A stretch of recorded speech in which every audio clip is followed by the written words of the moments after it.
Good evening. Thanks for joining us. I'm Stacey Skryzak. We begin tonight with Crisis in the Classroom. It's a packed house at the Rochester School Board meeting tonight.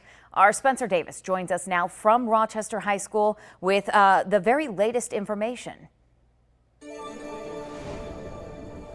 Yeah, hey, thanks, Stacey. I'm off cam right now because there's not a whole lot of room in here. We weren't able to even get out. As you can see, it's a packed crowd. What was addressed here is there was an anonymous tip 4 weeks ago, and this comes from an independent investigation, and the full findings and recommendations will be released tomorrow by the district. But it's alleged that hazing and bullying occurred during a non-sanctioned after-school event at the football field called Bleachers, and airsoft guns were used to target other teammates, as well as some other activities, which I don't fully know if I'm able to say on air, so we're going to leave that out for now. But again, there's no official word on what is happening in terms of what the recommendations are yet. A lot of parents are angry about this. We've had multiple students come up, former students talk about the character of Coach Leonard. But the board has left now. The crowd is quite rowdy, and we'll bring as much updates and information as we can get when we have them. Stacey, back to you. All right, that's Rochester School Board meeting wrapping up, as you heard, but a lot of people still staying back of those allegations involving the Rochester football team. At some points, several hundred people in the community at that meeting. Make sure to keep up with us on air or our website and across social media as we continue to update you as we learn more. Our top story, which that packed house at the Rochester School Board meeting tonight after allegations of hazing among some members of the football team have been revealed. We want to go back to our Spencer Davis, where it was very rowdy earlier. We heard some from the crowd just moments ago. Spencer, what's the latest? Hey, thanks, guys. You can see Coach Leonard talking right now to the town.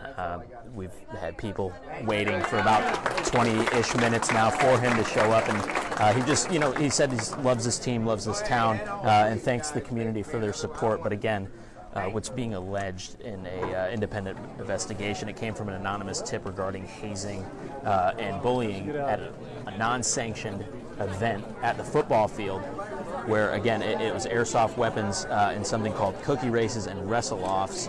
And again, this is something that the school ran through an independent investigation and have gone through all of this. They'll release an official statement tomorrow on Friday, and they're going to follow the independent investigators' full recommendations. So again, up in the air, a lot of uncertainty in this room with Coach Leonard returning to the sidelines tomorrow, as well as the game. He says the game will go on regardless, but again, as we get more information, we'll give it to you as we get it. Reporting in Rochester, I'm Spencer Davis. Back to you.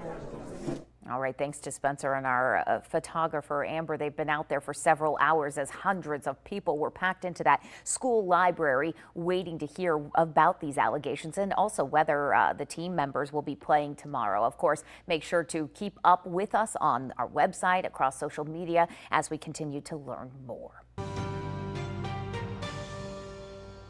Well, now to a developing story from Rochester High School this week after the football team is facing allegations of a hazing scandal. This comes after the district got an anonymous formal complaint 4 weeks ago. The complaint said students were hazed and bullied during a non-sanctioned event after school hours in late September. The school board hired an attorney to conduct an investigation which found some players were forced into degrading acts. The Rochester School Board released a statement that said, in part, quote, the investigator found that other activities were taking place, including what is known as cookie races, where students placed cookies in between their buttocks, raced each other, and the loser ate the cookie, end quote. You can read the full statement over at our website, newschannel20.com. Now, officials read that statement during the school board meeting last night.